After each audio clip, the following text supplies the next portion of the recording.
Hey everyone, welcome to the Fighting Dementia Podcast. We're a podcast for those living with dementia or those supporting someone living with dementia who are in the early to middle stages. I'm Leon, one of the presenters. Hi, I'm Fran, and I have Alzheimer's and mixed dementia. And I'm Tom. I was diagnosed with mixed dementia 8 years ago, and I'm living really well with it. Welcome everyone. It's my pleasure to be joined by Fran and Tom, regular co-hosts. Hey guys. Hello. Hi, everyone. And also welcome to Anne Forrester, who is a chartered legal executive. Welcome, Anne. Thank you very much. Thank you for inviting me. Yeah, it's great to have you here. So we thought we'd have a legal chat and try and help those who've been diagnosed with dementia or in the early stages, for families, for the person themselves, topics to think about, things to think about. So yeah, it'd be great to hear from you and your experience. Yeah, well, I mean, the first thing to say is you can never get them done too early. But unfortunately, a lot of people do leave it too late. Right. So the sooner you get them done for anybody, the better. Get what done? Sorry, lasting powers of attorney and wills and any other documents that you need to have in place to make sure that the people looking after you can do it with the authority that they need, that they've got a piece of paper to wave at people to say, I can help this person, I can make this decision for this person, so that the people you trust are the people that are making those decisions for you. As opposed to? Social services, some good-meaning person coming along and going, well, I know what Anne would want. Because that's what they would want, not what necessarily I would want. So you have to pick your attorneys very carefully. Right. So we'll get into that. And before we sort of dive into it, how did you get interested in this space or involved in it? I came late to law, so I didn't start my legal career till I was 30. And my gran had dementia. So I saw all the problems that we had because we didn't have the right paperwork in place. Right. So there was my dad, her son had passed away before her. Some people were saying that I was next of kin. I was 14. I wasn't able to make any decisions. But social services would ring me and say, well, it's up to you. And I'm like, well, it's not up to me. It's up to my mum. No, she's... but now I know next of kin isn't a legal term. You can nominate anybody as your next of kin. So it is a long time ago, but 40 years down the line, hopefully things have changed and you are able to make decisions if you've got the paperwork in place. And nobody should be able to go through what we had to do with, a lot of things that could have just been these days rubber stamped. Right. What was it? What were the problems that people can face and that you faced? Nobody could speak to the bank on behalf of my gran. Nobody could speak to the utility companies. Then, unfortunately, she ended up needing care and they wanted to put her in a care home. That there's a reason sometimes there's spaces in care homes. And the nice ones, you have to wait a little bit to get in. And we wanted to make sure she was well looked after because she didn't really understand. All she knew was she wanted to be able to see the Mersey. She ended up in Frodsham and we told her the Mersey was just past the houses that she could see. And she was happy with that because she knew she was sort of still in the area. And then a few months later, she unfortunately didn't even know who we were. So, we were able to make sure that she was in the best place for her. But we had to put up a fight. Whereas these days, you just show the piece of paper and say, no, I am the person that can make that decision. Makes a lot of sense. It's a very difficult position for families, isn't it? And I think that the problem round about power of attorney and your wills and everything, one, it makes you realise that whoever you're looking after is having a problem. and it's not going to go away. It's going to stay. The other is families and who's going to do what, who's going to look after the well-being, who's going to look after the finances. There's so many different forms to fill in. You can and read and sort of take in. And when you're first diagnosed and your family is first aware of it all, it takes a while for everything to settle in. And I know we must have it done as soon as possible. But I think people just feel it's such a long way to go with something, from getting sorted, coming back, going forth, coming back, going forth. However, in the long term, it's so worth having that done. And it should be done. But it's just, if you could just explain to us how you go through that procedure with people and where they get that information and how they as a family can not feel that, sometimes people want to take an interest because they want to know what's going on and look at everybody else's business and things and stuff. We've got to be so sure that we're putting the right people in the right place at that time. We do. And the Mental Capacity Act which is when lasting powers of attorney were introduced, that has made a difference, because the people that you appoint, your attorneys, they sign to say they will always have your best interests at heart. They will discuss everything with you, and they will take the decision, if you're unable to make it, that they can honestly say they think you would have made. Mm-hmm. Or the decision, if it's a situation that hasn't come up before, what's in your best interests? And people say, oh, well, so-and-so would say this is in my best interest, but, another child might have another opinion. Push comes to shove, it ends up in court and the court makes the decision. But that's a very long-winded way about going about things and very expensive. So I will always have a chat with the person first, the person that's instructing me, whether they've already got a diagnosis of dementia or otherwise. And we'll always say to them, right, okay, so who makes up your family? Who have you got? Have you got husband, children, nieces and nephews, siblings? Find out a little bit about the family structure. Yeah. And then I'll say to them, right, well, if somebody needed to make decisions for you, who would you want to make those decisions? And as long as I get a fairly sensible suggestion out of that, then, I will go through everything with the person. And then if possible, and it's not always possible because families don't live, in the next road all the time, I will have a chat with the family en masse and say, right, well, this is what we're going to do. This is how it works. These will be your responsibilities.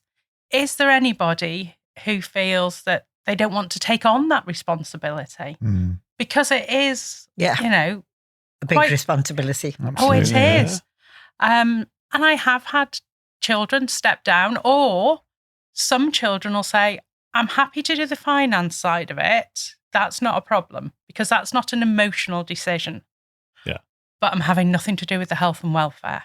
And we go through all the different paragraphs and instructions that we can put in to help those attorneys make those decisions, or give them guidance as to what that person would want to happen in certain situations. And then if any of the attorneys say, no, I couldn't do that, then we just say, well, either if there's 2 or 3, then okay, well, you'd step out of that decision. Yeah. But if there's just 2, I'd say, well, maybe we need to look at a different person to act on that side. But it is, I think it has to be a collaborative thing. But the big thing is that whatever the problem is, whether it be dementia or anything else, if you've got powers of attorney in place, you retain control for longer. Because even if you can't make the decision, you've said what that decision is going to be. Yeah. How does the medical one work? The medical one can only be used if a medical person has said that you do not have capacity to make your own decisions. Because we've got the financial one. We haven't got the medical one yet. Right. So we're thinking about getting a medical one next, just in case. Yeah. When lasting powers of attorney first came in, as lawyers, we were very against the whole concept because they were moving from something that was a very simple 4-page document to something that when it came out was a 56-page document. It has now shrunk, thankfully. And we couldn't see the point in the health and welfare one. So a lot of people have the property and affairs one. Yeah. But now, however many years on it is, we see the point because we can put in there things like, if my partner and I both end up in care, we'd like to be in the same care home. Right, yeah. And then we can add, but not in the same room. Or we definitely want to be in the same room. You know, if somebody has something that they particularly like to eat, you know, they always have cake on a Thursday. Every Thursday, please make sure I have a slice of cake. You know, so it can be as simple as that. Tom loves cake. Just as much as Fran his wife makes lovely cake. Oh, well, there you go. So Tom is to have cake every day of the week. That's fine. But we can put more personal, and it's a question where there isn't a right and wrong answer. Right. That we try to discuss with people. And it's not easy to discuss it because we try and give guidance as to what you would like to happen if you were in a position where the doctors were saying, you're never going to know what's going on. You're never going to come round from this. You're never going to recognise your family. What would you want? Would you want to stay alive, be kept alive, have all the drugs available pushed into you in the hope that you might recover? Yeah. Doctors are not having this conversation if there is any chance of you recovering. Or would you like to be kept comfortable but let go naturally? Well, could you put a DNR in that medical side of things? This paragraph that we put in is very similar to a DNR. Yeah. But What's the DNR? Do not resuscitate. Oh, So- come on. I didn't actually know that, but I'm thinking of the audience who might not have known. Oh, sorry, yeah. For clarity, yes. Just for clarity, yeah. So there is people, when these came out, people were putting in things like, if I have a heart attack, do not resuscitate me. Okay. Yeah. But what if they have another medical condition? Yeah.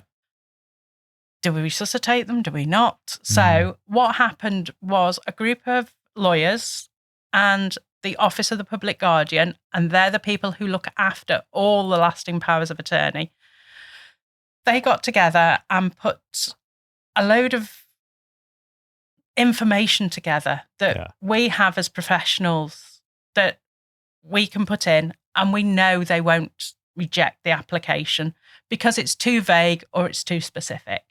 Right. And that's one of the main reasons to come and see us, to make sure every little bit is done as much as we can to your... And personalised. Yes, that's the word, perfect, personalised. So nobody can override that then, once it's in writing? Like I that think they can. DNR scenario. Yeah. It would be unusual. Yeah. Because you've stated your wishes. Yeah. The doctors are saying there is no hope. Yeah. You know, you might have a quantity of life, but you're going to be lying in a bed. Looking at the ceiling. Yeah. If you look, If you're lucky enough to still be able to see the ceiling. So, and it's a very difficult question. And like I say, there isn't a right and wrong answer because it is personal choice. So I think if it was me, I'd just want to go. At that stage, if you're in that sort of way, it's not fair on your family either. I think, anyway. A lot of people since COVID have come round to that way of thinking, because a lot of people used to say to us, oh, but there might be a cure around the corner. Yeah. COVID has proved that unless it's pretty far down the line of being researched and, there isn't a cure around the corner for everything. Yeah. No. So you've said attorneys quite a bit. So attorneys as in the power of attorneys. And so do many people have many powers of attorney, or like you said, it's like different depending on different needs? Like, how does it work? And then if you have two powers of attorney and they disagree, what happens then? And what's the norms in all of this in terms of numbers and people? And okay, so we would always suggest you had more than one attorney, just because if something happens to that attorney, you could be left unable to give any more instructions, but also without an attorney. You can appoint a replacement attorney. So maybe if you have one child, you would want that one child to make those decisions for you. But you're quite close to a niece or a nephew. So if something happened to your child, you'd be happy for that niece or nephew to step in, but only in those circumstances. Yeah. But we tend to say have 2, up to 4. If you've got 4 kids, let's not leave one of them out because they're going to get upset. My brother would not be upset. He'd be like, oh, thank God I don't have to deal with that. Well, that's it. People go one or 2 ways. Yeah. And then, you will find that some people don't want to deal with money. Some people don't want to deal with health. So you can have a mixture of... Really interesting. And if you've got 2 attorneys and they disagree at a moment in the future about whatever, what happens there? Well, hopefully, because this overriding interest has to be whatever's in the person's best interest, it's usually fairly obvious. But if there is a massive disagreement over something serious, and it could go either way, then the courts will make the decision. Right, okay. Interesting. But long-winded, because there's not a lot of court time. Bad idea. Yeah. If you can, if you think about it, if it's your kids, just bang their heads together. Just source it out. Yeah, definitely. Yeah, you're probably not allowed to do that anymore, but... It's a very... I can't think of the word I'm looking for. If you've got a big family, it would be very difficult to choose who you wanted to do that for you, wouldn't it? In the aspect that some families would all think that they were more than capable of doing that job and looking after their mum or their dad or daughter, brother, whoever. So what do you do when families are up against each other? Or you don't feel comfortable giving that power of attorney to someone? I have walked out of appointments saying that I'm not comfortable with the family dynamics. Right. Just to protect that person, isn't it? Yeah.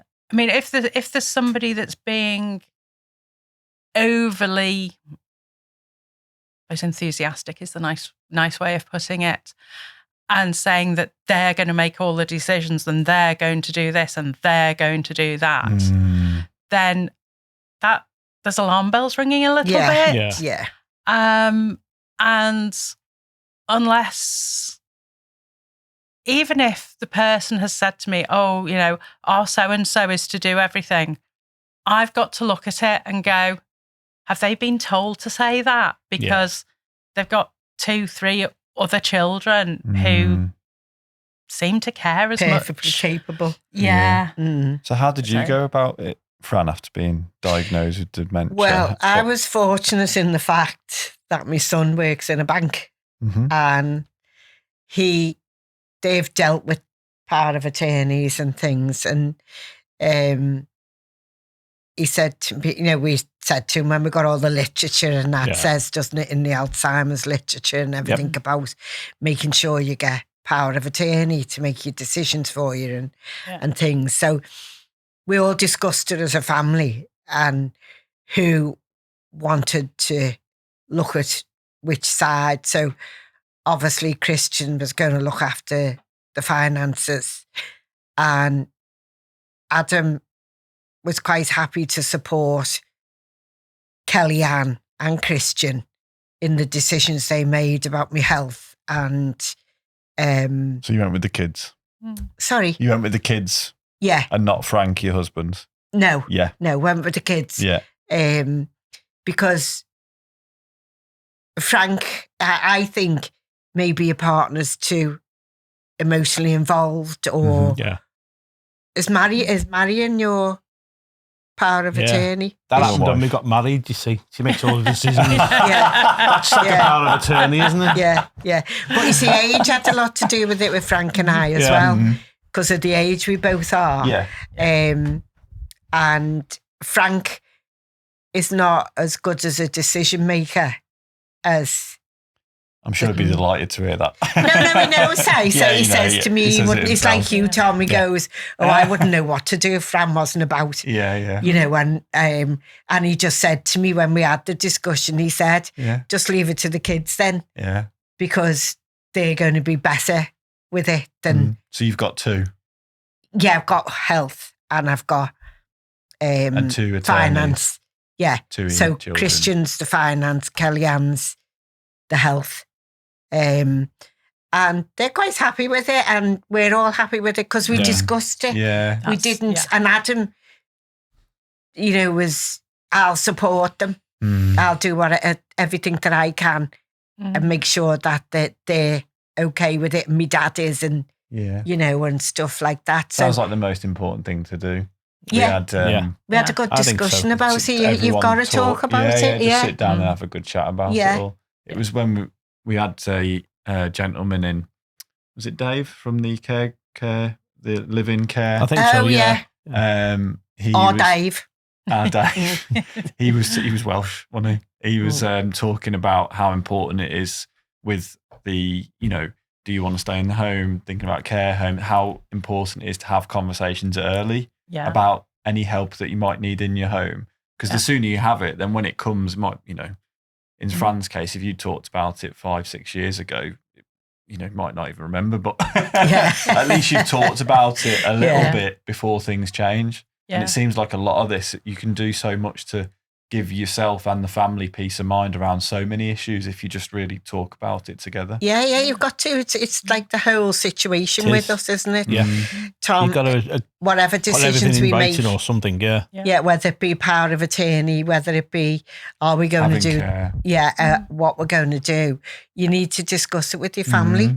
And then, because don't forget, they've got their families as well, your children, 9 times out of 10 now. Yeah. So, it's a big responsibility for them as well when you think about it. But they so the don't. earlier you talk about it, the better. Yeah. So you better just sitting around the table or whatever, or wherever you want to be in the pub, whatever you want to be in it, you know, and just discuss it all and then make decisions of who is going to do what. Maybe and if they're comfortable with that, you know, and that's it. So how do...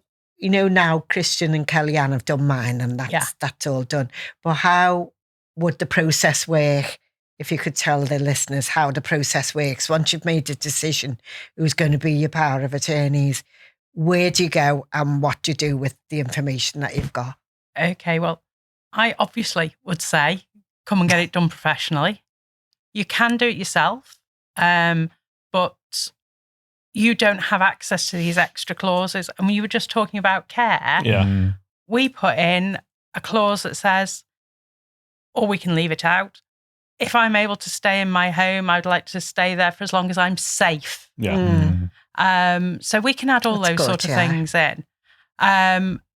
So we have the discussion, we draft the paperwork, we send it to the clients and say, please check we've got names, addresses, dates of birth correct.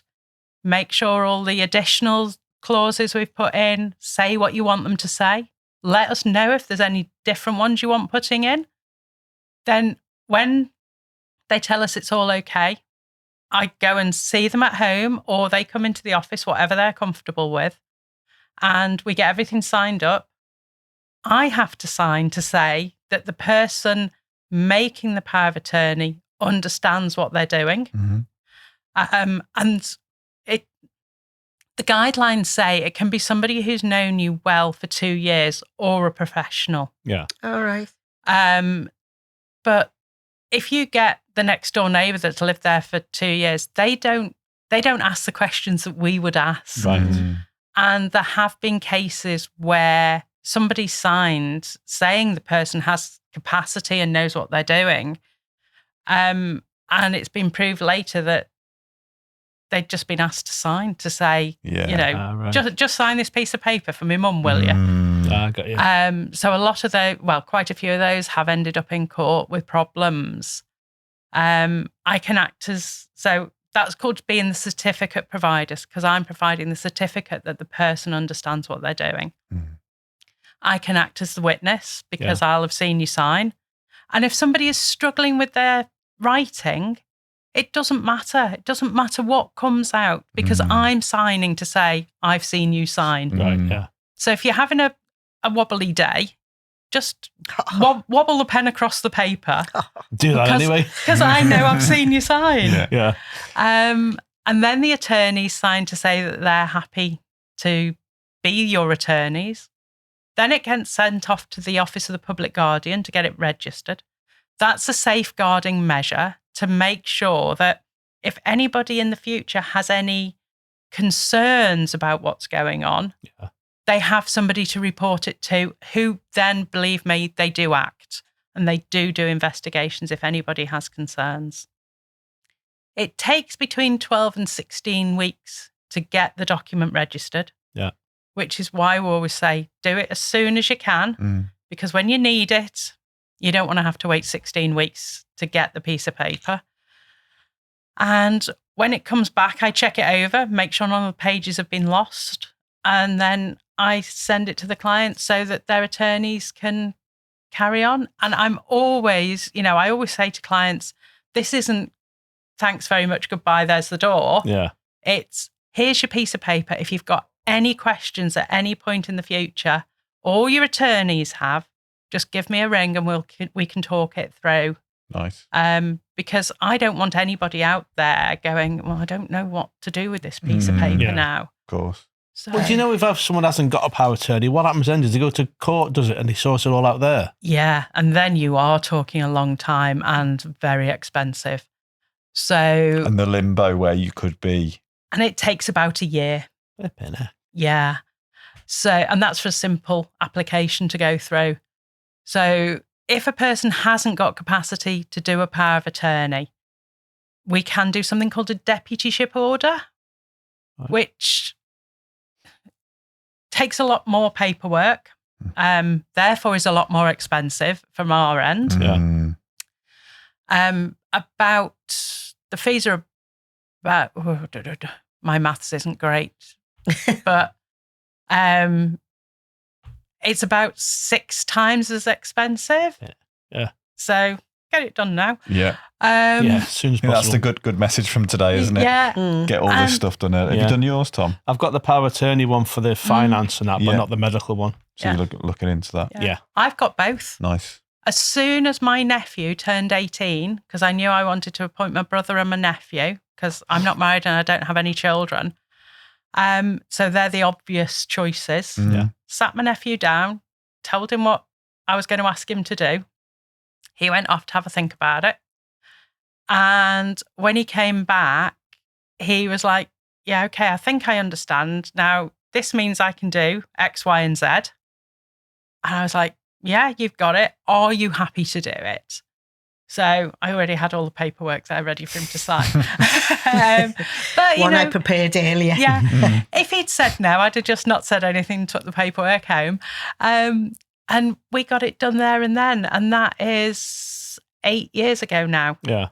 So I can honestly sit in front of most of my clients and go, I've got a few years on you and I've got them in place. Yeah.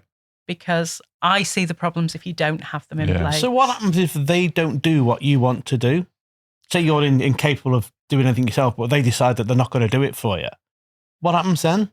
Then a complaint, hopefully, is made to the Office of the Public Guardian, and that can be by anybody. Right. So maybe a neighbour notices that you used to go to bingo once a week. Yeah. And you're no longer being taken. You might not understand bingo anymore, but it's the getting out there, it's the routine, it's the socialisation. And your curtains aren't being opened, and, you know, they can then report to the Office of the Public Guardian, or it could be a social worker, or the bank are looking at your bank account and going, hang on a minute, they're in a care home. How are they spending £300 a week in Tesco's? I've got you, You know, so anybody can make that complaint. The Office of the Public Guardian take every complaint seriously, right, and they do investigate. I've been on the good guy's side of an investigation, and believe me, I never want to be on the bad side. Amazing. Because you will see the Daily Mail, it happens very rarely, but they always report on it, because the person that isn't doing right goes in through the front door of the court, and potentially can go out the back door of the court and straight into the prison van. And that is usually enough to make people sit up and think, maybe I've not done the right thing here. Would you recommend a will then?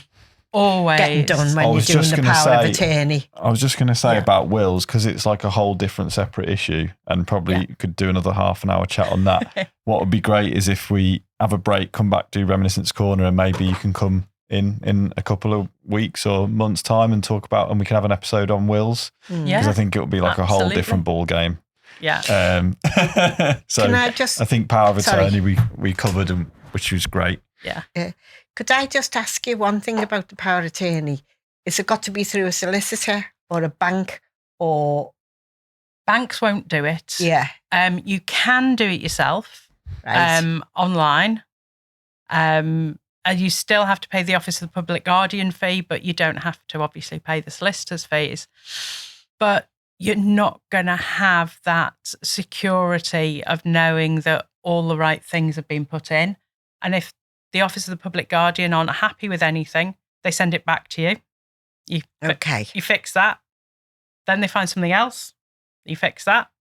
It can end up costing more than coming to see us in the first place. Right. So. Makes a lot of sense. Thanks so much. So we'll have a little break there, and we'll come back, and if you can stick around for a few minutes. Thanks. We really hope you're enjoying this podcast.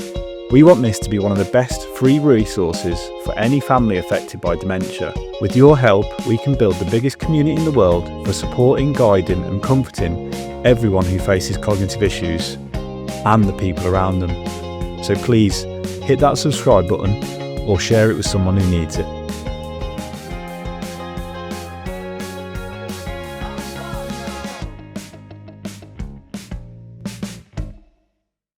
I think that first year was awful, because that's all you could think about. Yeah. And we didn't realise that you could live so long with dementia, so we were thinking the worst.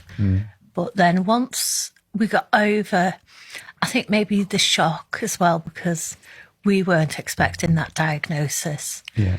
Once we got over the shock and came to accept Tom's got this, we decided, we're going to live our lives.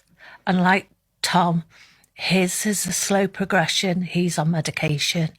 So I can see the difference from him like 5 years ago to today, but you can live with it. It hasn't stopped us doing anything that we want to do. There you go. Stop me riding the motorbike. That's brilliant, that. Yes, that was Marion really talking about the first year. And I think, having you on is like another aspect to it. Whereas if you can sort all of this side of the legal aspects, it can give you peace of mind to go, right, well, okay, we've done everything we can in terms of preparing, talking about the future.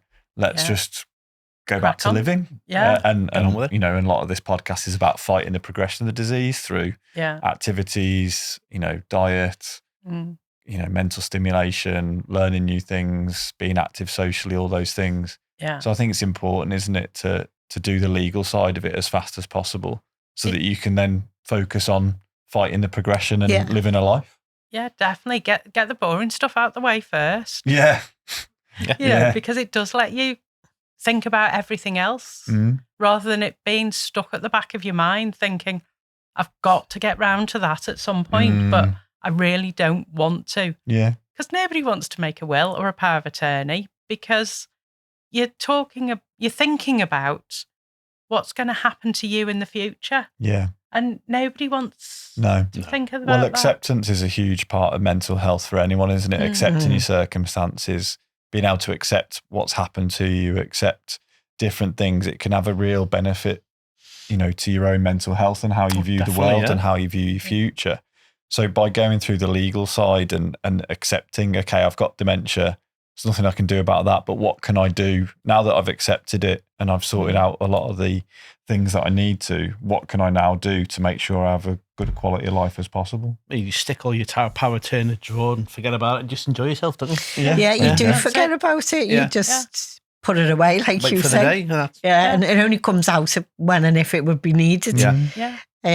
But you just know you've got that little bit of, you're safe and that's there. Yeah. And if you've got the right people, you feel safe with that as well. So, and it does let you, like Tom and I, it just lets you live your life. As Marion said, Tom was quite shocked. Well, Marion and Tom, when they got diagnosed. Yeah, it's overwhelming. Frank and I were, even though we knew it was happening.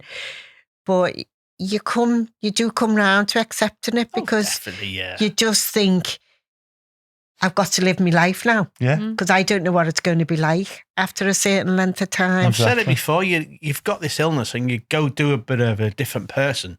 Yeah. But underneath, you're still the same person. Yeah. Before you had it. You just got a bit wired different, that's all. Yeah. You're just different in the fact that, and who wouldn't be different, Tom? Oh, it's like if you lose your leg, you're different. Yeah, absolutely. Yeah, but I always say we're unique, us people with dementia. Yeah. We are. Yeah. Not many like us. No. There's no one like you. No, definitely not. Thank God for that. Barry says thank God for that. One's enough. But it is a disease we can live with, isn't it? Yeah. And laugh at. And try and do the best that we can with it. Yeah, and that's what's important for people to know. I made a cup of tea the other day and I had the cup upside down. And I didn't realise till I poured the water on it.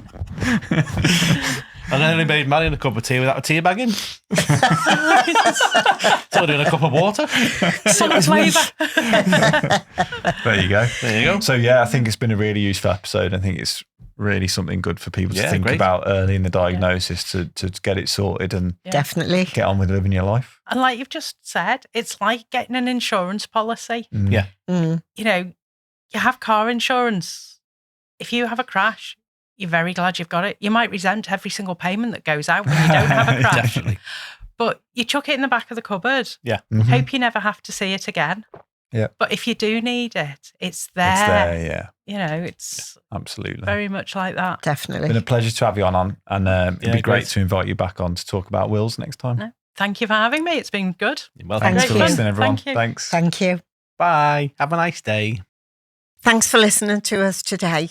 Hope it's been useful. If you have any questions or comments that you wish to make, just contact us on social media.